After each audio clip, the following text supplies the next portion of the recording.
Hi hello friends. Customer వచ్చింది ఇప్పుడు Sidhar hair treatment కావాలనేసి. ఇది ఎందుకు వాడతారంటే జుట్టు వాళ్ళకి ఆయిలీ హెయిర్ ఉంటుంది కదా, అంటే ఈరోజు తలస్నానం చేస్తారు అంటే రేపు పొద్దున్న కల్లా మళ్ళీ ఆయిల్ పెట్టినట్లే అయిపోతుంది కదా, అలాంటి వాళ్ళు ఎక్కువ ఈ సిదర్ పెట్టించుకుంటారు. ఇది వచ్చేసి మనకి ఒక 2 స్పూన్లు సిదర్ వేసి తర్వాత రోజ్మెరీ ఉంటుంది కదా, అది బాగా బాయిల్ చేసి రోజ్మెరీ వాటర్ వేసి అందులో బాగా మిక్స్ చేసేయాలి.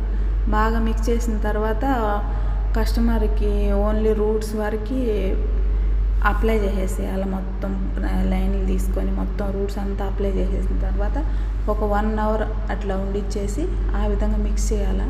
1 అవర్ అట్లా ఉండిచ్చేసి తర్వాత హెడ్ వాష్ చేసేసేయాలి. ఈ ఆయిల్ హెయిర్ ఉంటుంది కదా,